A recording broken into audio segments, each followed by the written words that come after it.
We'll start with, though we already have a brief introduction, may I request please my panelists to introduce yourselves, because every year I meet them, their designation improves, no? And the area of responsibility increases every year. So I don't want to do, no, I want to do justice to the designation and the area of responsibility. I'll request Deepak to start with. Hi, good evening, everyone. My name is Deepak Yadav. I look after the business development and international business for Shoppers Stop. We are the leading department store chain in India since last 32 years. And we run one of the most sought after beauty brands in India, including a brand like Crossword, HomeStop and Intune. Thank you. Good evening, everybody. My name is Sakshi Goel. I'm an Associate Executive Director with cbre. cbre is a Fortune 500 American real estate firm, and I look after their retail consulting business for North and West India. Thank you. Surabhi, over to you. Good evening, everybody. Louder. Just keep it close. Good evening, everybody. I'm Surabhi Gupta. I lead the commercial leasing and advisory business at Anarock for North. Very excited to be here. Deepak ji. Hello. Good evening. My name is Deepak Kapoor. I run a real estate firm called Gulshan Homes. Yeah. I'm a professor of group housing and a student of retail. Wow. So as a student of retail, I choose these panels that there'll be a lot of learning.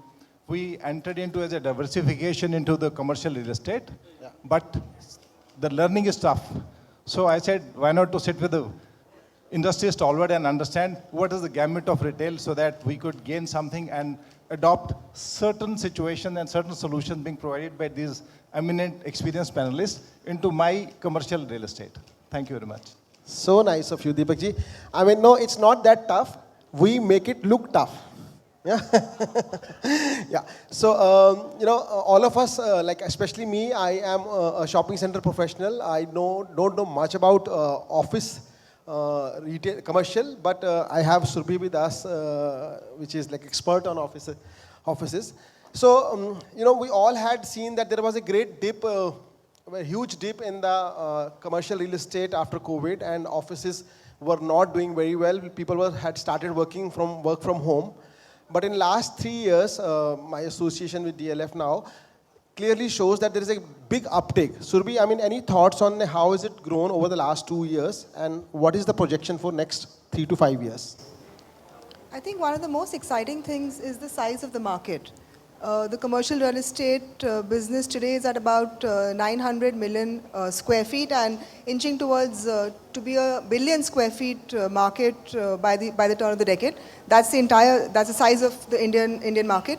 And we've been going great guns on the absorption. So post-COVID, Yogeshwar, there's been a resurgence on the commercial leasing side. So we've seen absorption close to 85 million square feet across the country. It's a big number. Huh? That's a massive number. And at good rates, I believe. Yes, so so it's not just the size of the market that's increased, it's also the average values, the average rental values, because most of the commercial... Can you give us some comparison? I mean... So, just to give you a simple stat, in the last quarter, we've clocked in about 18 million, which is a 5% increase year on year. Okay. So almost every quarter we're seeing an increase in the absorption, and one of the most the entire office market is driven by tech and BFSI, but the function that's really driving this market today is the GCC segment. And gone are the days when companies would set up global contact centers in India from a cost saving standpoint. That's a thing of the past. Today they come to India for the quality of talent, which is unmatched anywhere in the world. We have the highest number of STEM graduates across the country. And that is something which is really driving this business, because they come to India to seek and set up R&D centers, innovation centers, centers of excellence. A byproduct of that is the demand. Not just the demand, it's also they're actively seeking very, very high quality real estate assets. So in a response to that, developers are looking at upgrading their product offering. And I think the entire industry is maturing as a product. Thank you, Surabhi. Thank you. Sakshi, I mean, what's your take on retail resurgence? I mean, their uptake, there are enough brands, enough supply, or there is a gap you see, and how do you see it in next 3 to 4 years? So, I just think the last couple of years has been fantastic for retail, and even the outlook looks extremely positive. While we hear about the fact that the last year growth was a little stunted compared to the years before, but also we also had really high benchmarks that we were comparing it to. So post-pandemic, the growth across segments was good, barring a few which I think have experienced disruption, like the multiplex business. But there's so many new categories that are experiencing exponential growth. So I think everyone realizes in the D2C segment that offline presence is extremely important. So we're seeing a lot of D2C brands that are coming offline, and this is not only in larger cities, but also smaller cities. And I have a colleague in the audience who's here from Lucknow. So just to share that we get so many requirements in smaller cities as well for D2C brands, new brands. Similarly, even on the F&B side or on the designer side, the luxury side, I think there's a lot of demand. So quality real estate is constantly in demand. Curated real estate is constantly in demand. Developers who are putting in a thought into their development about, say, the next 3 to 4 to 5 years is something that I feel there's a lot of potential.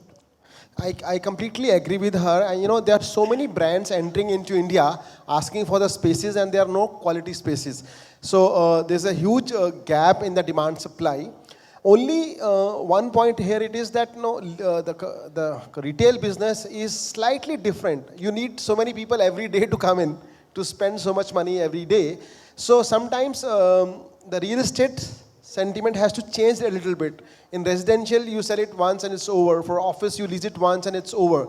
For retail, it's never over. By the time you close 12 o'clock at night, next day morning is again a new struggle to bring in so many people every day. So I have Deepak with me from Shopper Stop, and needless to mention, all of us are strong believer in offline because we survive and thrive on offline.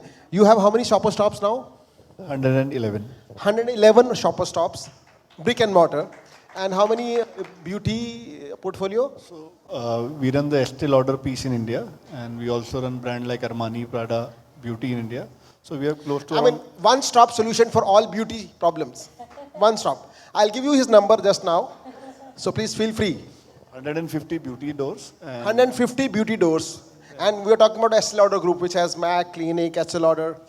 They are all part of all premium mall, including DLF Mall of India. Yeah.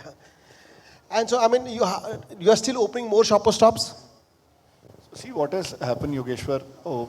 In the COVID period, everybody said how the offline will going to continue and the people will move online. But after COVID, as Sakshi rightly mentioned, the demand has really changed. As I was listening to the first session about where Abhinav was talking about premium residential, same way, two segments are growing in India today. If you see pyramid, on the top of the pyramid, luxury has one niche customer, and premium is where customer is moving. Or second set of customers, Gen Z, young customers who is not bothered about quality, they are moving to value. So mid segment is not selling in India.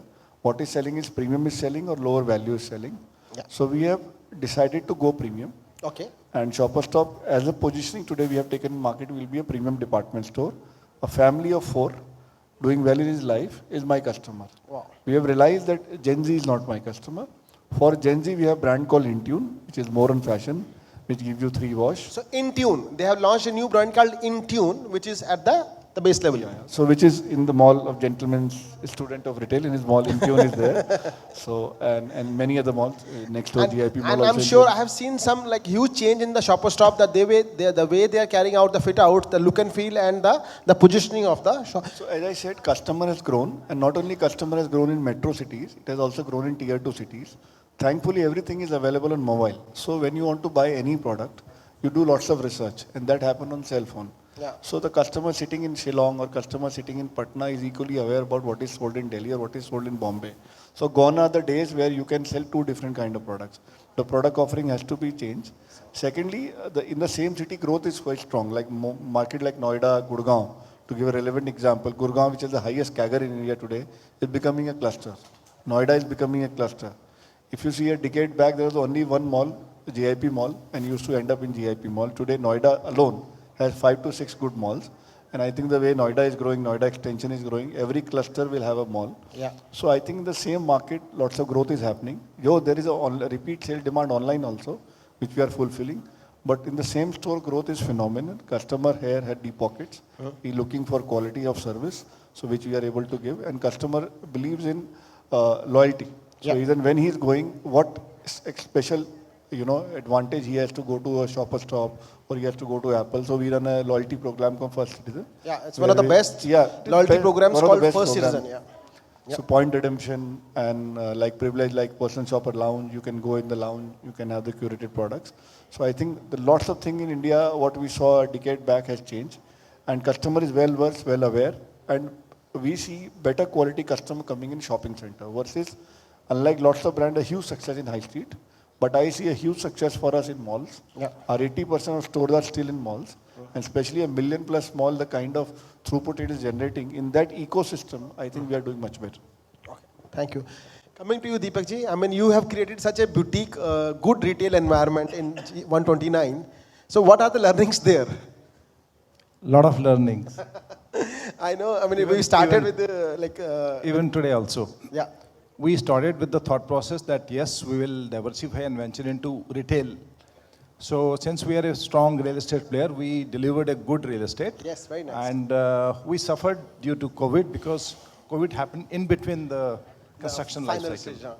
When we planned, we learned from all the IPCs, all the consulting and all that, and everybody suggested, don't go before start a sale or don't sell this asset. Yeah. Make it a leasable asset. For once they were right. Yes, and leasable asset. We started, did the financial closure exactly as been guided by all the IPCs. Yeah. But the COVID happened and my financial partner had no money to pay me. Oh. So I was stuck midway and there was no other way. So then I have to take a hard decision and then I sold one floor. The asset needs to be completed. Yes. The structure remains a structure. It doesn't yield anything. Yes. So that was the wrong thing happened with our group as far as the first retail is concerned. Yes. So I learned a hard way. So come what may, we completed that asset. The asset has gone really done well. Very well. I mean, it's a very good What asset. happened is, again, post-COVID, all the retailers were a little bit shy in coming up at that new location, expansion. And then the new concept came. The developer has to pay the capex. So who advised you that? I hope not IPCs, no? It's better I should not name it here. But all industry industrial stalwarts, they call it. Yes. They said that capex is a very essential segment of it. Yeah. I said, okay, I'm willing to put in capex. I put in capex. Yeah, it should make mixed a business reactions, good and bad, agree. Yeah. So we could fill the centers with some brands. Some are doing good, some are not doing good. Yeah. So that was a learning, and that's how I said that I'll invite all the panelists here that help me fill with the right product. I have done a lot of A, B, C, D, E, F, G.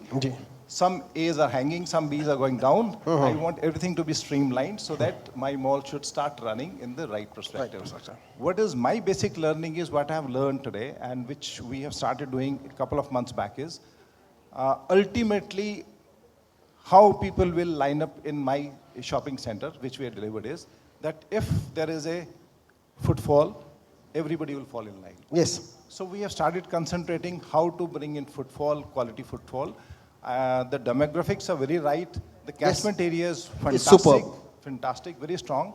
Somehow we were not being able to concentrate on marketing strategies and creating an experiential environment for the people to come and spend time, which we have now analyzed may be one of the right thing to do it. Yes. And we have started investing in those areas of marketing and interacting and creating a lot of events and festivities. Yes. A lot of new innovation ideas are starting in for the last couple of months, and I see there is a traction of footfall increase. Absolutely. And I believe that yes, in coming 3 to 6 months, and this Diwali season, yes, I think we'll be able to refurbish, refix, and make sure that the mall starts running in the right perspective. And I'll invite all these panelists to come and visit and help me making the right choices. Thank you.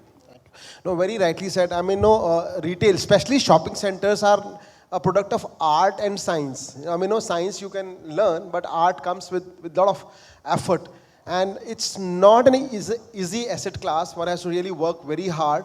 And one thing which most of us come from the real estate background. So we just make a shopping center and say, hamara kaam ho gaya. And now retailers have to sell it. But retailers come कि mall चलेगा तो मैं चलूँगा. It's the other way around. अगर retailer चलेगा तो mall चलेगा. You know, otherwise mall doesn't sell anything. So we will keep talking. But I wanted to add another please. dimension to what Deepak ji just said. You know, what you said is so, of course, so true for the retail shopping centers, but we're seeing a similar, surge in the office space as well, because all the offices are now catering to the Gen Z and the Gen Alpha. And, even from an office development standpoint, it's not just B2B anymore. We have to take it to the next level, which is the B2B2C. And really integrating, and creating a mixed-use developments where employees are not just going and visiting the office by compulsion, but they really enjoy going there. So offices being created where they're able to invite their friends, they will be able to invite their family to spend some time in the evening. So that's really the whole resurgence of the mixed-use development that we are seeing. And some of the developers in this region and across the country have done a really great job at that. And we're hoping that that is something which continues. Yeah. So, I mean, I learned two things recently. One is that D2C, I mean, direct to consumers. So, all the online players used to say that mall and shop has limitations because so many people can come, whereas online is unlimited. People can buy from anywhere. But I'm very pleasantly surprised to see that now D2C players are saying that online has limitations. Beyond that, they cannot grow. They have tried their best. Now they need to open stores. So all the D2C brands now are opening stores on the real estate. That's a very big learning. Second, office amenities. I mean, there are offices and there are amenities below. The quality of amenities will decide the occupier above. This is a great learning for me. We have, like in DLF has a very nice office building in Chennai called Taramani. And it's very beautifully designed. And the retail below or the F&B below is also fantastic. Like we have Cyber Park in Gurgaon or Atrium Place which is coming up. And the rentals are so good that it's almost reaching the retail. I mean, not exact the retail levels, but very, very good rentals. Like Cyber Hub is a very good example. It's the amenity space for all the offices above. So if we start focusing on mixed-use development, where office amenities are also given some seriousness, it can translate into good yield on the office rentals above. So anything you want to add? Otherwise, we will wind up. One last point, I mean, if you want to add. So, just on that point, I would like to stress that all developers need to view it as amenity. Yeah. Something that will help them increase the amenity to the people coming in. Okay. It's not another source of income. So but that income to rakhna padega because but that needs to be looked at to increase the office rental, yes. Increase the conveniences, attractiveness of your office space, absolutely. And that monetization should be on the reasonable basis. Should be on the reasonable basis. So that is where the challenge that we face, unless a building is completely occupied or pre-committed, as consultants, it's very difficult to get brands on board for the amenity area unless it's in a really good residential catchment. If it's only based on captive audience to get the right kind of mix in. Yeah, so I agree with her. I mean, many times on the amenity spaces, the rentals are so high that we do not get the right amenity and it ultimately affects the building above. So one has to see holistically the overall business plan. One point I just want to add is that there are destination malls, big malls, and then there are neighborhood centers. So both are equally important and they work beautifully well. So sizing of the shopping center is also very, very important when you plan a shopping center. That's what I just want to highlight because there are many micro markets coming up within Noida, within Gurgaon. Earlier there was one big mall and there was nothing around. Now there are smaller, like 100,000 square feet, 1.5 lakh square feet of such micro markets. And they each start cannibalizing each other. So one has to be very sure about the positioning of what we are planning to do and not get disappointed later on कि मैंने गलत कर दिया. Surabhi, last points. Yeah, I think extending to what Sakshi mentioned about having retail as an amenity, I think what developers are also doing now is spending a lot of focus and energy on activating the space. So whether it's through retail amenities, whether it's through the entire visitor management, creating basically adding a layer of hospitality over the brick and mortar. She is so right. I mean, no, अगर ये बात समझ में आ जाए ना, ये आसान है, समझ में नहीं आती. कि there's a very interesting book called Unreasonably Hospitable by Will Guidera. I mean, this is the world's best restaurant, and he has written this book. The author had a restaurant in the US. It's called Unreasonably. Now, hospitable is normal. वो सारे हैं हम आजकल. You have to be unreasonably hospitable to the consumers, and not to your consumers, the consumers of the mall or the. I recommend that if you can read this book, I mean, you will understand that what we are trying to say. That's a great point. Thank you. Thank you. Deepak ji, आपको हमने कुछ नहीं बताया, सिखा नहीं पाए हम, आपसे सीख सकते हैं. Anything you want to? No, I have learned a lot. Thank you. And I'll try to be unreasonable, hospitable. Yes. And see So, if दो I वर्ड can... याद रखने सर. Irrationally optimism. देखो रैशनली ऑप्टिमिज्म हो नहीं सकते. आज अगर economy की सिचुएशन देख लें या वॉर की सिचुएशन देख लें तो आदमी जी ना पाए. पानी की सिचुएशन अगर समझ में आ जाए ना तो पानी पिए ना आदमी. वर्ल्ड में क्या होना, ग्लोबल वार्मिंग अगर समझ जाए तो शायद बहुत बुरा हाल हो जाए. लेकिन we have to be irrationally optimism that no rationally can not be planned but irrationally we have to be optimist. I agree with you. Thank you very much. We stop here.